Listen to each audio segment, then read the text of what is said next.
just tells me when it's on. We are being tuned. Hola, mi gente. Welcome to another edition of La Esquina Open Mic. I am going to be your host for this evening's festivities, Isa Anastasia Rivas. Tonight, we're going to have a special night. We're going to just focus on our feature in a lovely spotlight with our writer, Victoria Mallorga Hernandez. Let me read the bio and we'll head right into the reading. Victoria Mallorga, I am so sorry, please. Hernandez graduated from Emerson College, but above all, a Taurus, poet, and trickster. She has written Avalon, Alastor Editores 2019, Absolucion, and Dos Chicas al Borde de la Cama 2024. Her poetry has appeared or is forthcoming in various magazines and dossiers in Mexico, Argentina, and the United States, such as Círculo de poesía, Nueva York Poetry Press, Lo-Fi Ardentía, Thin Air, and in anthologies such as ATE MAIS, A la mitad de todos los caminos, y hablamos de amores. You can find her at Celio Raros in redes on Instagram. Please all give a warm Esquina welcome to Victoria. Hello, hi Isa, hi La Esquina team, Mario, Rich. It's been so nice to get to talk to you guys and to just go on about rivers and seas and this whole personal special memories for each other.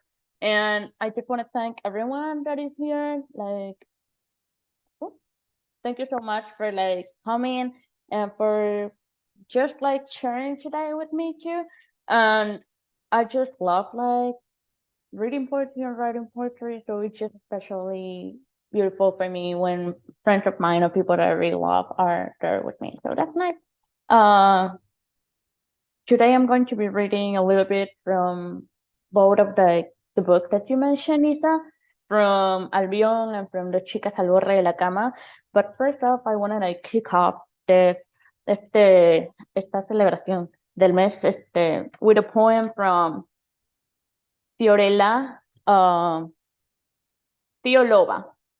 Terrazas, who is a Peruvian poet, and she's an amazing writer, an amazing person. She does a lot. She's a queer trans poet from Peru, y el trabajo que ella hace es una cosa increíble. So I just wanted to share this particular poem from her that is called Cam Girl.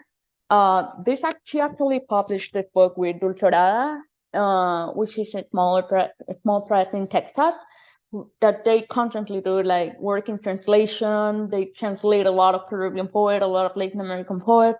So this is a bilingual edition. And I just wanted to open with this poem that is called Camger. And the one is in Spanish. Y dice así: Me preparo para ser camger, porque la vida no es un cuento de hadas. Son las 11 de la mañana. Mis amigos en Corea ya despertaron, envían emojis al cacao. Los de España y de Turquía toman un descanso. Mis bolsillos gritan por la soledad a pesar de mi desnudez de archivo multimedia. Me preparo para hacer un holograma bailando, siempre bajando la cámara, aunque el fetiche sea mi cabello. Arqueo los labios de filtro gratuito, le doy play a mi descubrimiento semanal, next a todas estas rolas. El perreo no me representa ahora.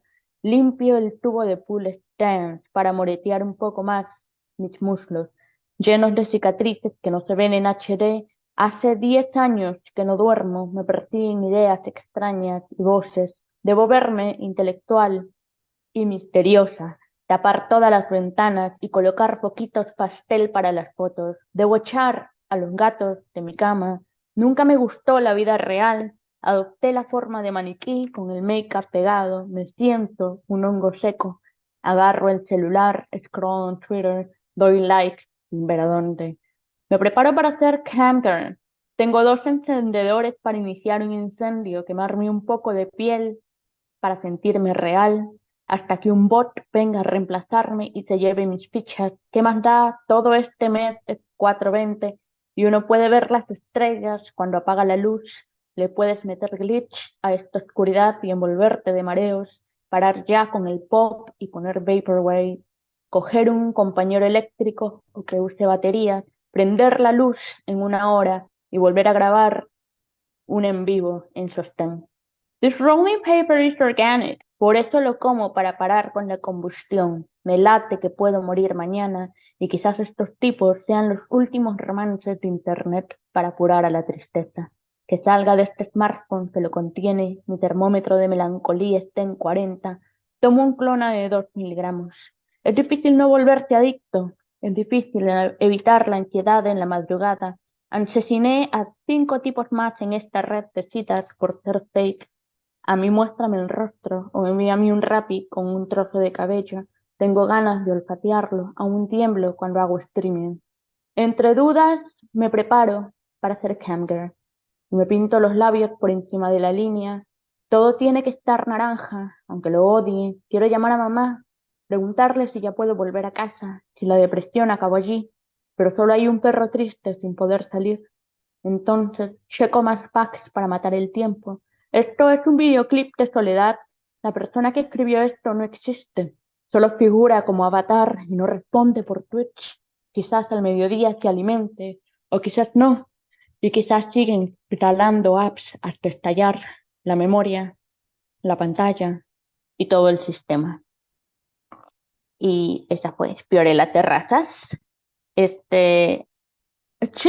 just such an amazing poet, and I just really like the trans queer poet from like Latin America are getting more and more published in the US, and she's such an incredible voice, honestly. So if you have a chance, like her books is sold in the US, like it's dulcerada, it's like pretty much well distributed here. So if you wanted to call Camgirls and other poets, so very much amazing. And so I wanted to open with that poem because it kind of like sets the theme a little bit. And also because Fiorella es una de mis mejores amigas in general. We used to be friends. We used to be friends. It's like past, but we used to work together in Antifil, una feria latinoamericana in Peru. We essentially did so many things like that had to do with finding new voices and had to do with like gathering, like creating spaces for trans writers, creating spaces in a community that can be very transphobic and can be very queerphobic. So she's one of my best friends in that space in general, in life.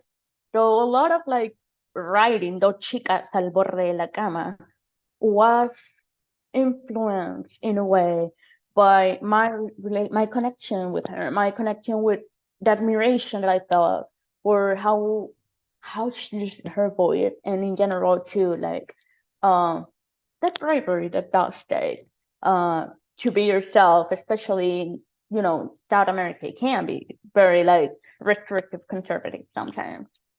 Y de dos chicas al borde de la cama, two girls sitting by the bed, is what I like to call my Catholic guilt poetry book, which has a lot to do with like growing up like in Catholic school, essentially, and being queer, being a lesbian, and being like, this is this does not quite fit where I am right now. And the first poem that I want to read, it's called Los chicos incógnitas de infancia. And this poem is, I'm going to stop explaining the poem before speaking it. And I'm going to like just read it to you. And here we go. Yo pensé que un chico era un misterio, una cara suave, una pieza de mallón que sin par, repentinamente asusta. Yo pensé en el futuro paterno y en las conversaciones femeninas de recreo, en la necesidad de quererlos, en la obligación de ocupar un turno en la ruleta del chisme, de decir entre risa floja, mechón en mano, a mí me gusta él, me gusta, sí, me gusta, supongo, su nombre. haberlo sacado al azar de una bolsa, haber determinado, bueno, es tu turno de ser el interés romántico asignado, la excusa del recreo, la conversación en el baño de quinceañeros, nombre regular en los juegos de infancia, de hijos, países, azares del futuro en plan lector. Pensé mucho y tendido. Miré un chico y era un misterio, una incógnita de noche que me hizo cruzar la calle y pensé, luego, ¿y ahora? Fuera del turno de la ruleta, fuera del pueblo pequeño, ¿qué? Y por un momento no pensé en nada, nada. Pensé en el silencio, pensé en grandes alacenas, en zapatos al borde de una cama, los quiebres de sentido, la impostura, la ceniza en los ojos, sobre todo la ceniza. Un buen muchacho, una buena muchacha, una chica bonita, un buen chico, el resto de combinaciones, quiebre y quiebre y quiebre materno. Cuando me senté a la mesa, conté mis pasos. Cuando me escondí en el baño, conté las losas. Miré mi rostro y la forma circunspecta de mi corazón trinchera, su silencio y su miedo. Y cuando me senté finalmente en la rotonda, por primera vez, la ruleta indescriptible y ansiosa se hizo mía, y sin importar el tiro concreto en la sien, pensé, una chica bien podría ser una bala. Y esos son los chicos incógnitas de infancia. Este, y un poco los chicos, dos chicas al borde de la cama tiene mucho que ver con esa energía. Eh, Así que después de esto quiero leer un poema que es un poema que también que es parte de otra parte de mí, por así decirlo. Y es como que I'm disabled, soy sorda, and being hard of hearing has impacted a lot of like how I move through life and the way I just in general express myself. So in a way, my poetry is always informed like through that in a way, so like sound wise and experience wise. So I know fundamentalist Christians, like childhood really gets you. Uh childhood really gets you. But so that's why a lot of like what the poem I'm going to read now is one of the few projects that I've been working in recently.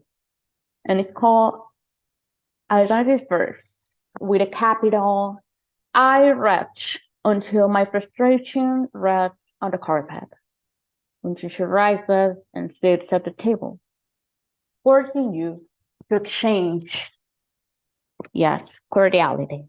Her longest hair, her yellow rage, hands and nails hitting the table, the head-splitting echo of chalkboard aimless, the sound of burly ghosts, burly rage.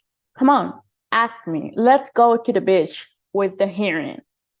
It's so simple to trust, to walk along Cape Cod, secure, to not become near water, the simplest sea wave, the bird dust across the shore, to not be vulnerable unless willing. My frustration sits at the table, rotten dissatisfaction, eating up sand, nails bleeding on our mantle. Won't you say hello to the rattle of her? You are her minder. Recognize your love in her making. This is the accident of my birth at your table. Don't you think I'm lovely? Isn't she the loveliest, most inconvenient, most beloved? Won't you kiss her cheek?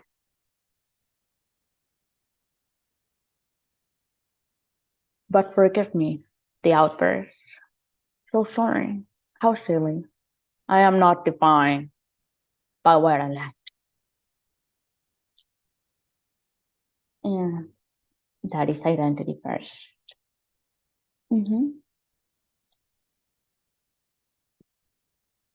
So those are some of the poems that I wanted to like start off to say some to kind of like open up what a lot of my poetics is about, I guess, like about sound, about vulnerability, and about being queer.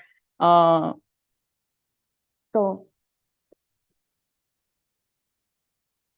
the third poem, the next poem that I'm going to read is like connected to this kind of like forced vulnerability that I feel like a lot of like queer people and disabled people walk around with a lot of times in life, which is like sometimes you're not allowed necessarily to pick and choose how vulnerable you get. So back to it. To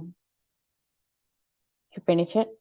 So this forced vulnerability, which is exactly this kind of thing, which is like you don't always get to like be in safe spaces, and you don't always get to like know if a space is really safe for you, like all the time. So that's why I wanted to like read this poem in particular, which is in Spanish, and it is called A mí me dijeron siempre que las chicas bonitas llevan vestidos, que doblan sus medias, que llevan hoyuelos de nacimiento, labios rosas, natural, una inteligencia callada, sonrisas templadas. En mi habitación tenían largas medias blancas, zapatillas blancas, a veces tacos, palabras suaves orientadas a apaciguar siempre.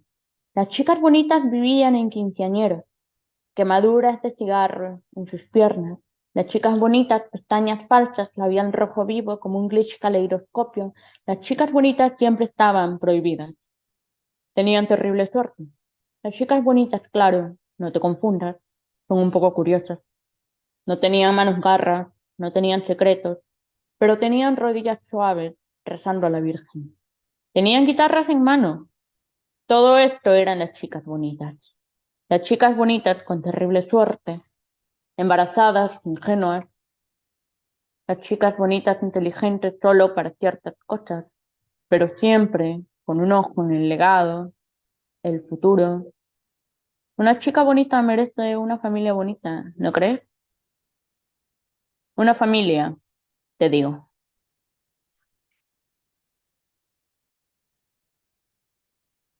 Y esas, a mí me dijeron siempre que las chicas bonitas llevan vestidos. So those are some of the poems, and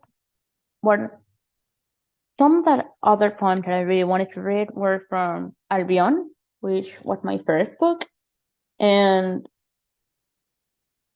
this was the first time that I heard from a friend of mine, from Pilar Hertiano, who is an academic, a Peruvian academic.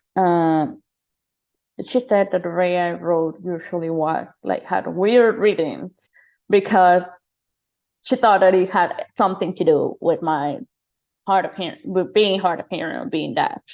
Y no sé si tenía razón, pero quizás tenía razón, quizás no sabemos. But that aspect really ended up like making me wonder about why exactly do we write, and how exactly so many things that we not necessarily think about come through when we are writing.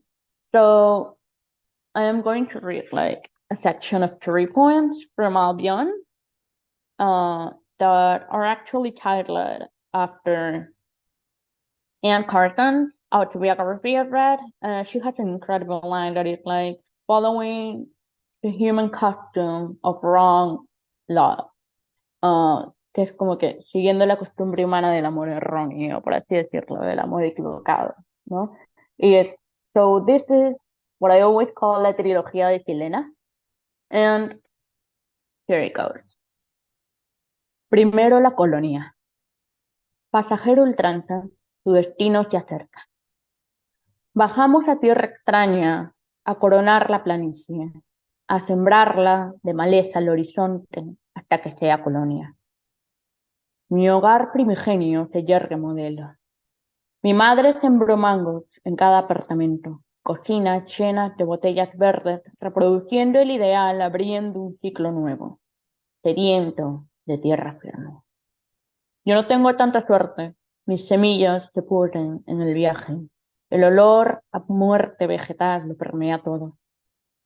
Chilena, temo que seamos semejantes, siempre volviendo a partir. Los años de la República. Todas las tardes que desperdicio se hacen tuyas. Así es como apropias cada paso que mi suerte corta por los tobillos. Y repasas mi voz hasta que se hace hilos y la oyes chirriar en audios. Y Silena, te miro detrás de los palacios de cristal, tus manos más allá de mis manos, tus ojos que me encuentran en plazas y cuartos soldados y búnkers en países blindados por siglos. Me escondo y te hallas, espalda contra espalda respiramos a contratiempo. Té y desconcierto, Silena. Quiero tu alma antes que la mía, deseo intrusivo, deseo de que seas y mis horas sean tuyas y las mías sean claras, sean calladas, sean en fin ajenas.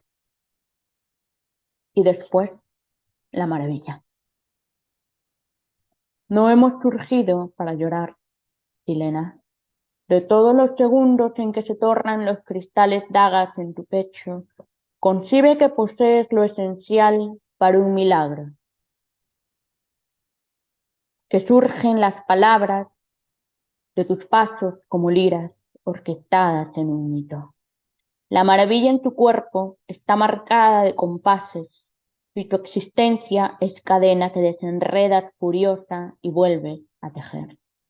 Como si me dijeras al oído que la tristeza será eterna si no me callo la boca. And that's from Albion, my very first book in 2019. Well, yeah.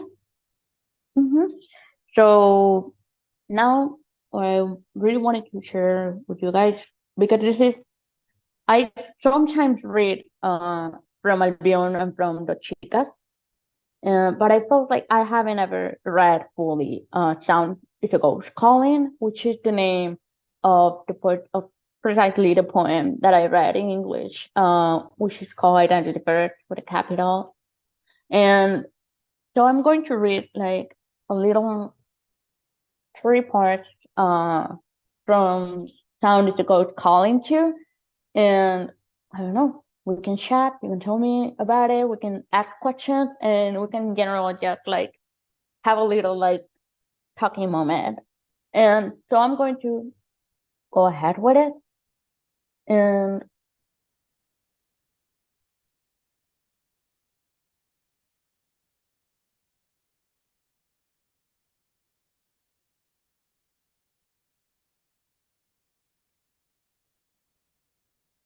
here I go. Victoria faces the music. Silence has been dragging its nails through our walls, its rotten maw toiling at my neck. This is the beautiful garden. This is Eden, the shaking, the silence of God's arrival.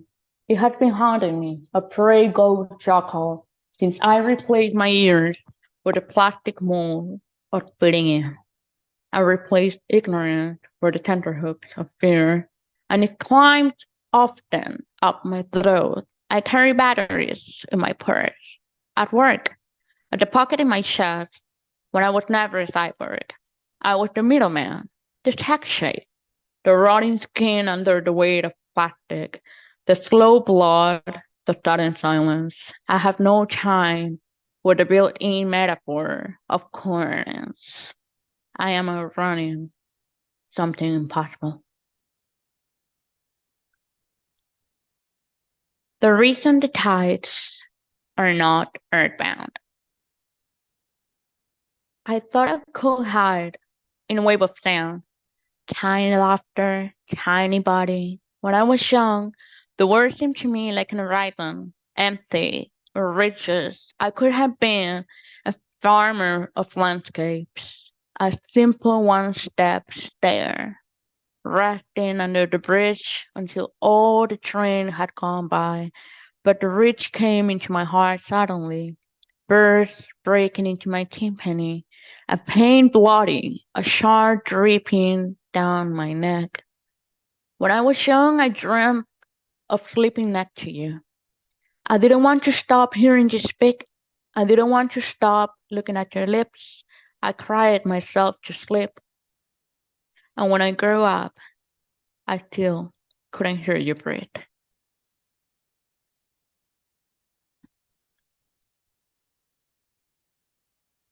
And this is I See Myself Falling Out of Sound. This is in the spirit of Juliet Martin's exhibition at the 440 Gallery, which was called I See You Falling Out of Love. So it just made me think so much about how much the fantasy of love has to do a lot with the fantasy of sound. So Juliet told me witnessing is letting go, but I witnessed you depend. I witnessed you aspire to greatness. You drag yourself up mountains, travel solo, you leave your hearing aid behind. I am the reckless child, the portless trickster. I am the season looking for respite. I am the 60-40 effort, the green gesture that won't hear, no matter how you scream in the dance floor, no matter how you scream in the dance floor. I can see you staring at the high skyscrapers, tus ojos curiosos vacantes. Puedo sentir el ritmo imposible de tu corazón aéreo, tu corazón perdido, arrítmico, frente al sonido, arrítmico, frente al papel. Máscaras arriba, audífonos en mano. I can see you falling out of love with the hearing. Oh yes, I see you. Finally, falling out of love with sound.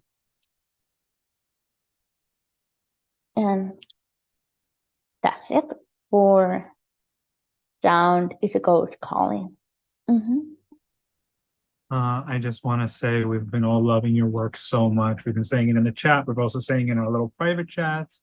I think Mario wanted to ask some questions of you. So please, Mario, go right ahead.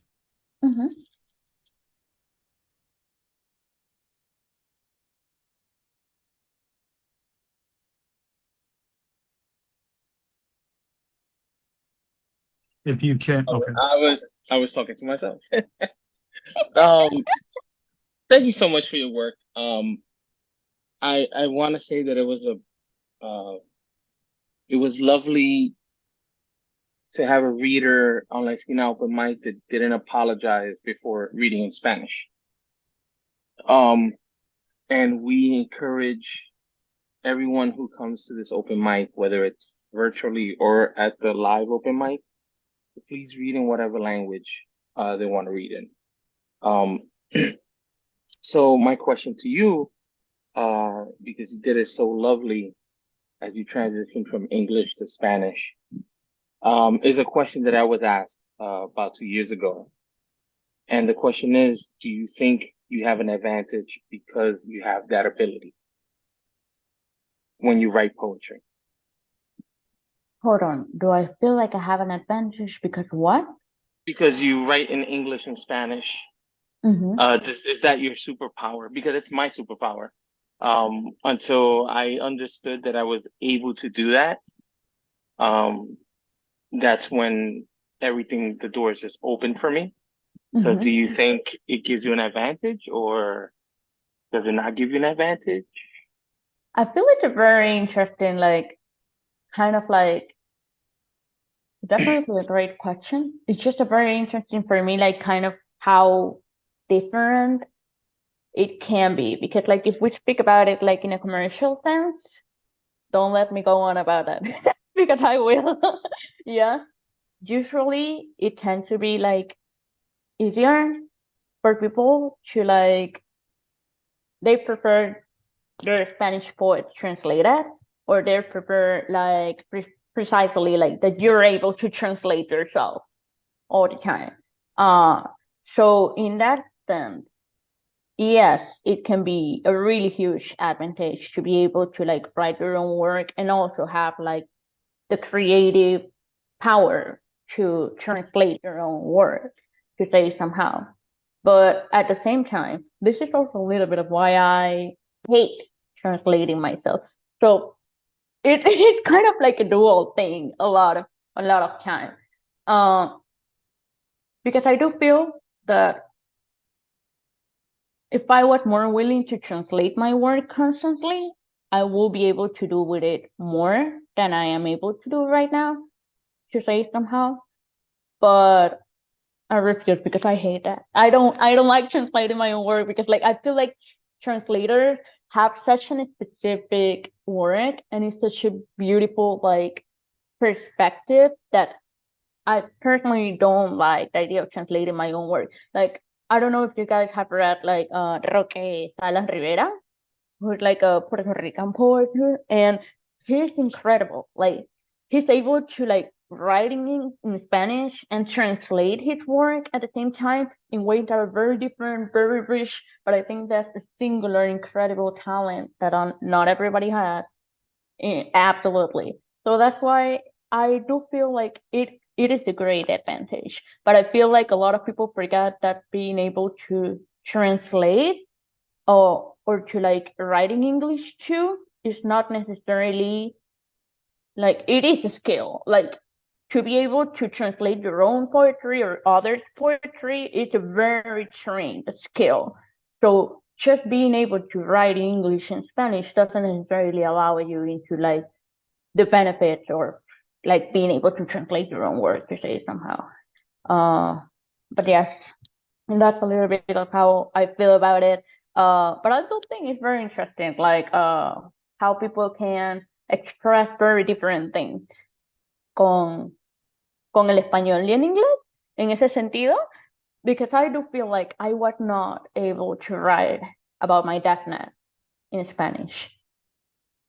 Que eso fue para mí un break súper grande. O sea, traté 1000 veces. I tried to write Sound is a Ghost Calling in Spanish 1,000 times. Like there were so many like possible tries and like writing a little, but it just never fully came through until I could write it in English. So I do feel that it might be like something like subconscious, like the distance that doing it in another language can provide from your own like emotions and from your own perspective. There's a really, really cool phrase from I got from Carl Phillips that is like that poetry is not merely like the retelling of your experience, but the transformation of it. And I do feel like writing in a different language absolutely can give you that transformation. Okay, like it forces you into that transformation in a way. But yes, it's such interesting. Like it's a question with so many like aspects to it. I love that. Let's see. Thank you so much, Mario. I know we have a question coming in from Hakeem. Please go right ahead. Christine, you will be next. Hey, by the way, I co-sign what Mario said. Amazing work. Instant fan. Unlike the muchachos, I hadn't had the pleasure of listening to your work until this evening. So yeah, I'm definitely a fan. So my question is more because, you know, as the name suggests, you know, we're títeres poets. So without strings, right?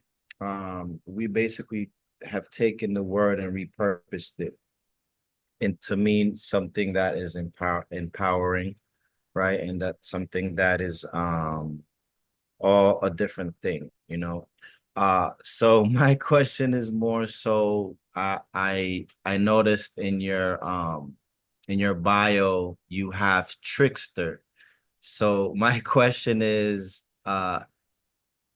you know, being a trickster, which, you know, part of my personality, I think most of us in the títere poets kind of have that, what we call charlatan, right? Yes. That personality. How does that show up in your work, you think?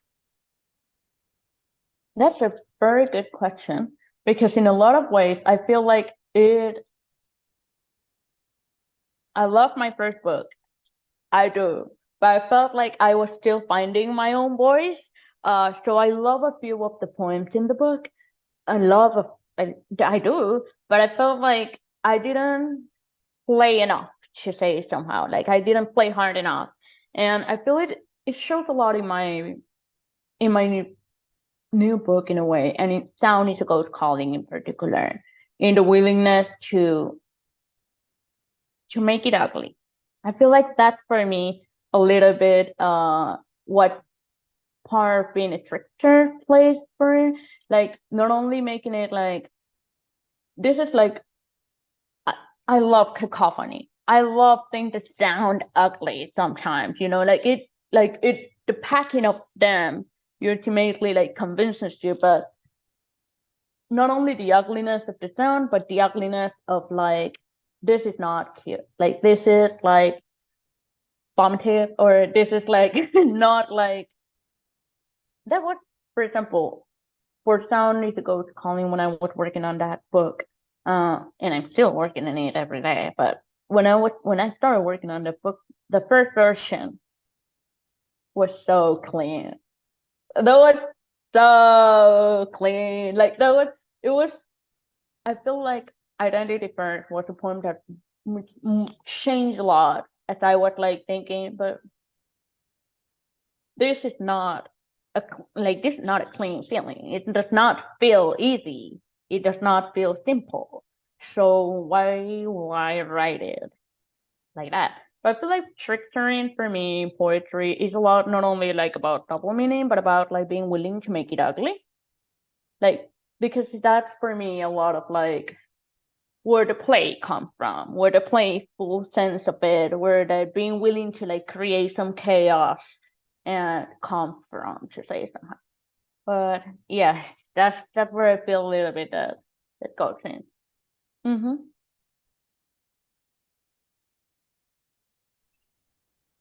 Lovely. That's so lovely. Kristen, please, with your question. Oh, there we go. It's like, what are your favorite themes or topics to write about the most? This is a lot like in the way that it's always been very cyclical for me. Like for after, like I was mentioning earlier, like when I was like reading like Sugar's Sitting by the Bed, chicas, al borde de la cama, vino porque it was a time when I was like going through a lot of personal emotions regarding like my upbringing and all of that. Like I have a great relationship with my parents. Mi madre está por ahí, Amalia Liliana, and we have a great relationship. Te amo, mami. But it's like we had obviously like our moments when I was younger, and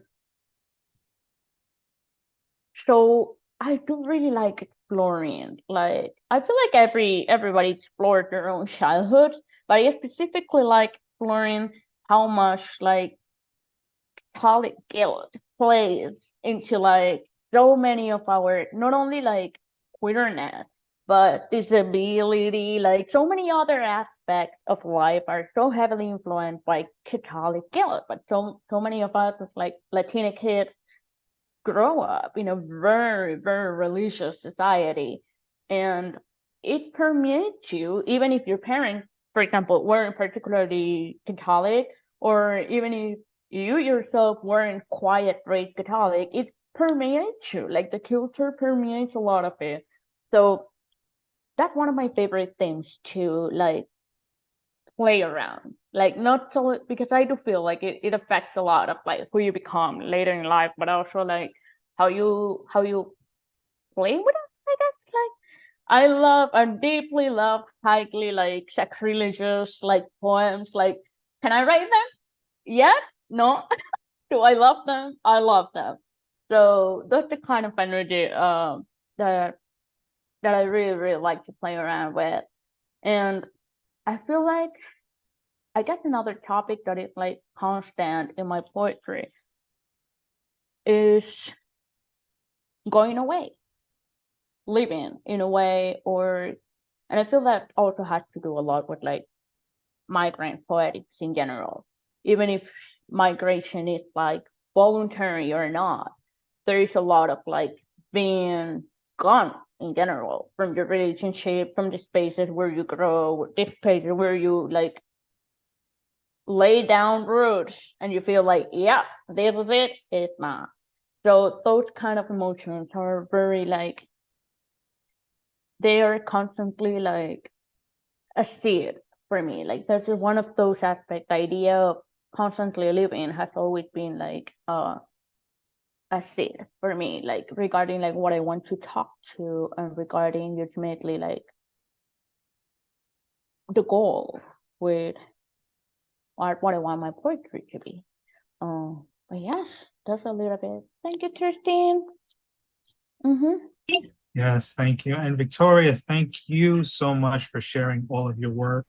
Do you want to share any final last pieces, or are you good? Are you feeling good about what you've done? I feel like I want to share.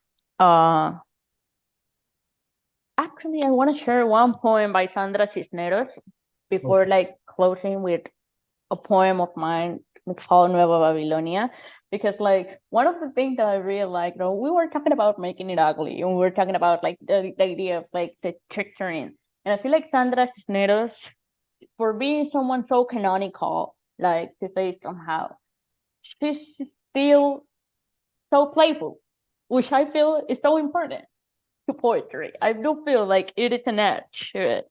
So she put out a book that it's called Woman Without Shame, which is like a book of poems. And one of my favorite ones is this one that is called It Occurs to Me I Am the Creative Destructive Goddess Coatlicue. And it goes like this. I deserve stones.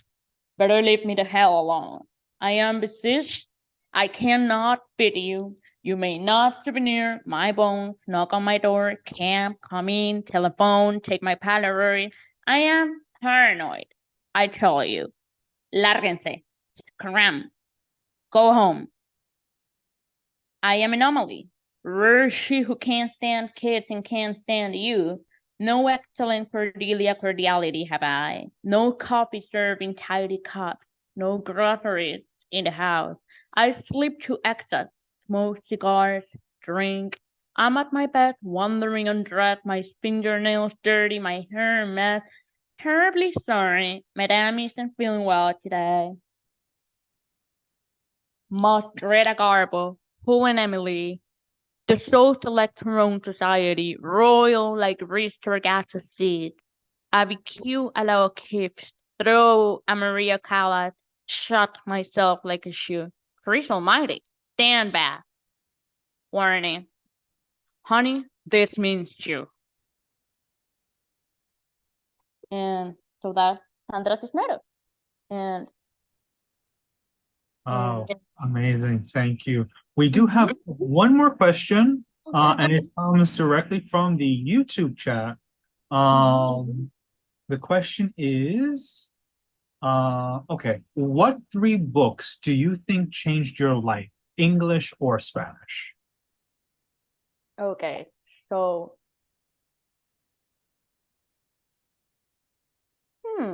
that's a heavy ass question. I'm sorry, I have to say. But I feel like one of the books, like in English, it has to be Crush by Richard Deichen.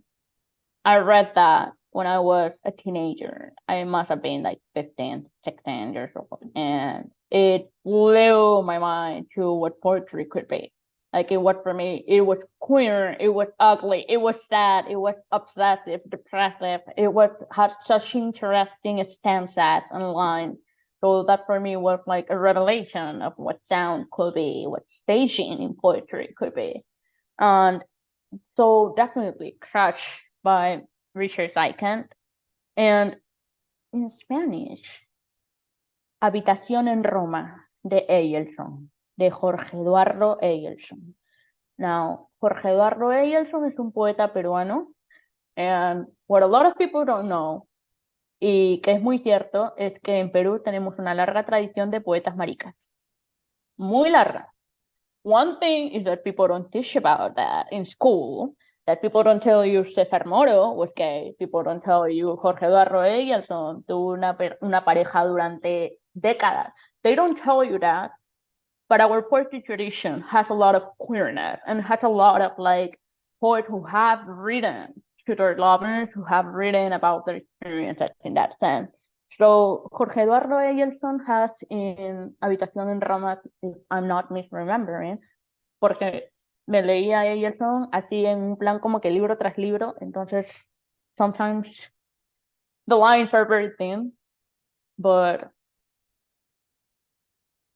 la sonrisa de Leonardo es una rosa cansada, which is one of my favorite poems from Eyelson.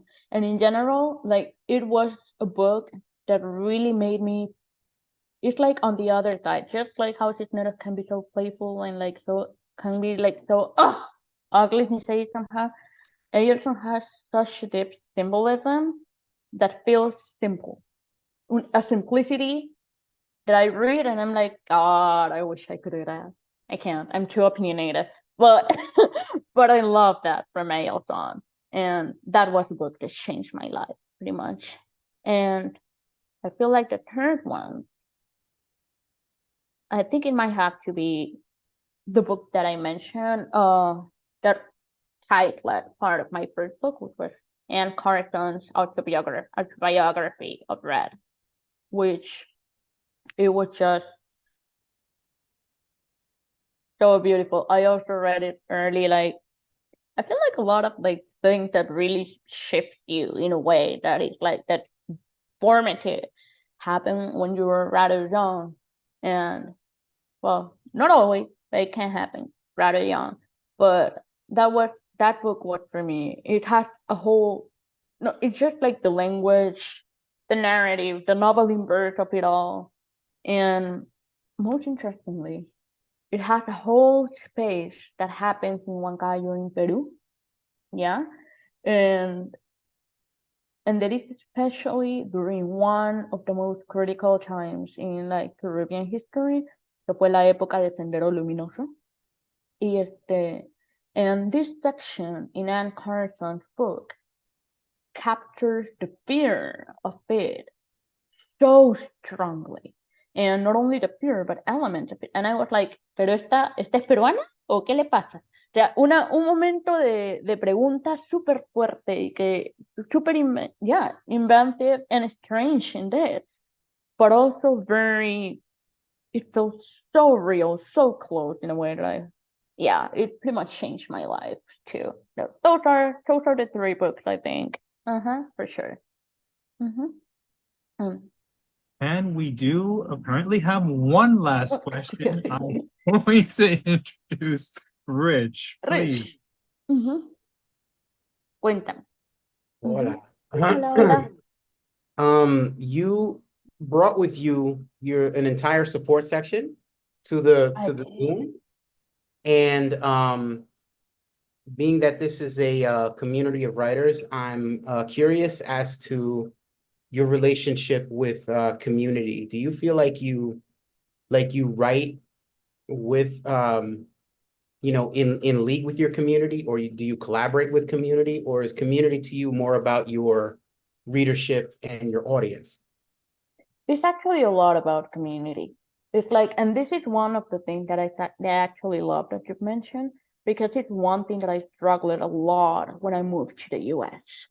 Because back home, I felt so connected to the writing community. Like, all my friends were poets. Everybody was like doing some kind of art. And in general, it was so easy to get like that feedback of just working with the same generation of poets, where all of you doing different things, but you also like in one way or another influence each other's work and what you think about it and all of that. And just like even like workshopping together, like having a little coffee and being like, oh, I can get out of this poem. And those all little elements that are also part of like the communal sense. I still feel like I'm building that here in the US, and I feel like that is like an element that is because I've always been kind of like a person that I like writing and like discussing and finding. My friend always make fun of me because I like to connect the dots, to say it well, which is like, but I just like finding those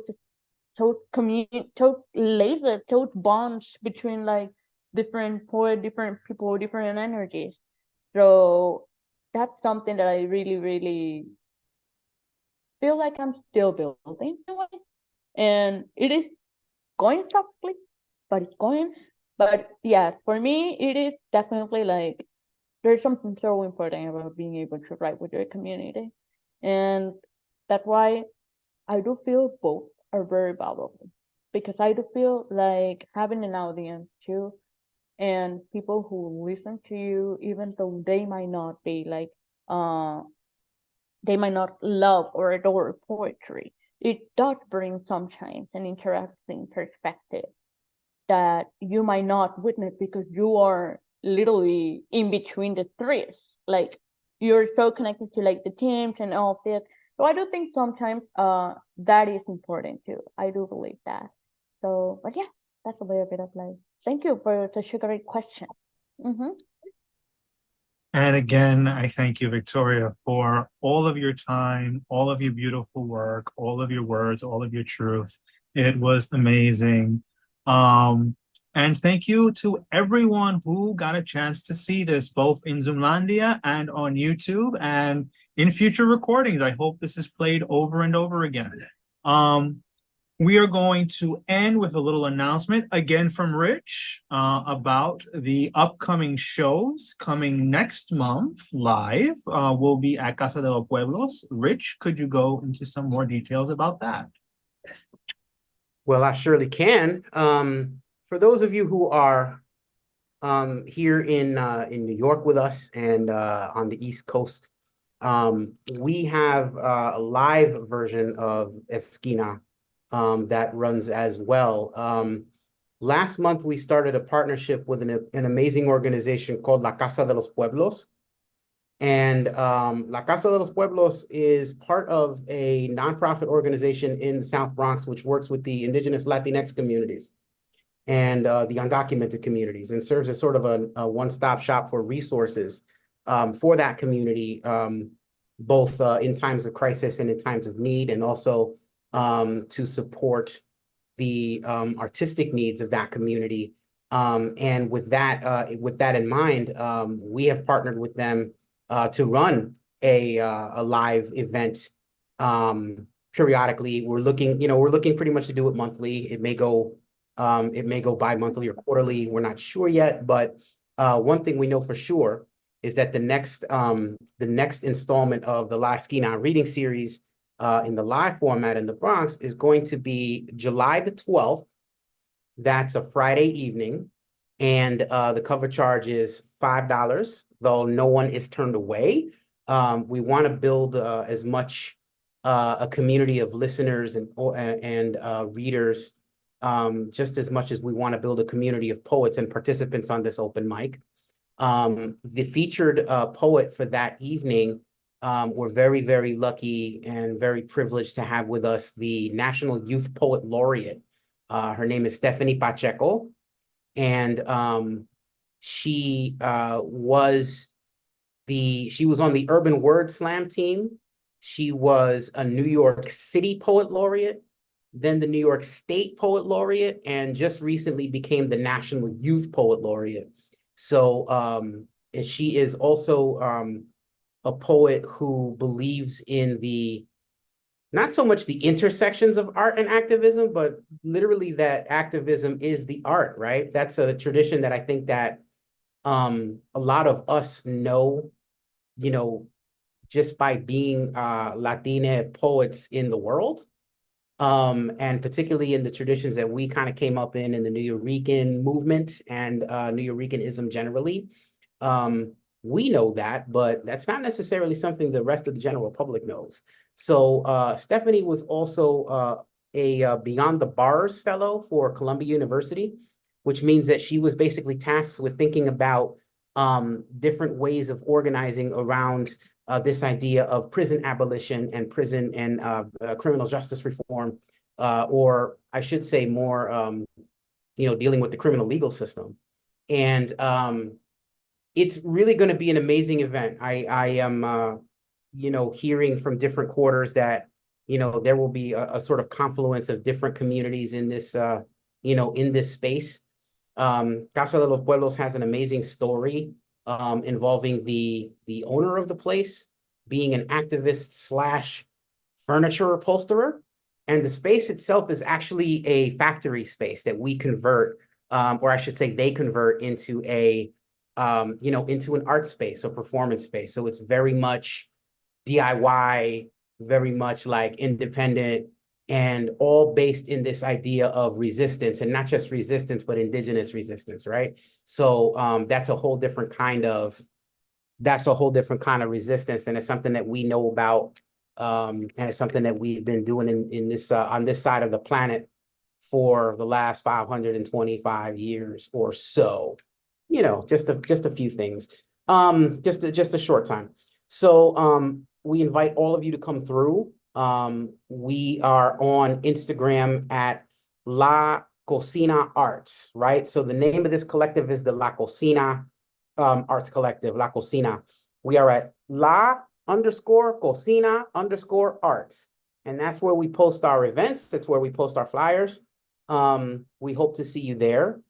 And yeah, it's gonna be a hell of an event. And I hope that you come through, bring friends, bring poems, bring them in English, bring them in Spanish, bring them in Nahuatl, bring them in Quechua, bring them in any language you can that you care to spit, and translate it if you want to, or don't. We exist without translation or apology at La Cocina. And La Esquina is our live format, and we hope to see you there as well. We will be continuing, of course, with the virtual open mic, building community nationally and internationally. So you already know. Our host for that evening will be a certain poet by the name of Mario Jose Pagan Morales. If you care to say a word or two about it, you certainly can. Yes, me. I wanted to ask you what date is that again for the open mic? What date would that be? That would be July 12th. July 12th, 7/12. It is at 8 p.m. It's a Friday. 8 p.m. Actually, no, that's not true. We changed the time. It's 7:30 p.m. And there is the flyer. There you go. So Rebel is holding up the flyer in his window there. This venue is located in the South Bronx. It is off the 25 train at 3rd Avenue and 149th Street. This particular spot is at 366 East 146th in the Bronx. I hope to see you all there. July 12th, Friday, July 12th. Did I say July 12th? July 12th. Yeah. Yes. It's very incognito, so just look for the flyer on the door. If you get to the corner of 146th and 3rd Avenue and you see the amazing mural, you're on the right block. It's a couple of stores in. Just look for the mural. Usually I'll be standing outside because I start panicking if we're running on time and people are not showing up. So I'm outside like, hey, we're here. So yeah, come through. It's gonna be amazing. You should also look for flyers for the reading posted in various places that we did not have permission to place them in. That's the one rule we have about placement of flyers. It has to be at least a little bit skirting of the law, because I feel like that's kind of how we do. I don't think it'd be a Bronx reading if we did it any differently, right? So you already know. Absolutely. All right, thank you so much, guys. And again, thank you everyone for joining us. Please come through again. Please come through to the virtual open mic. Please, let's see you up in the Bronx, July 12th. And thank you all again.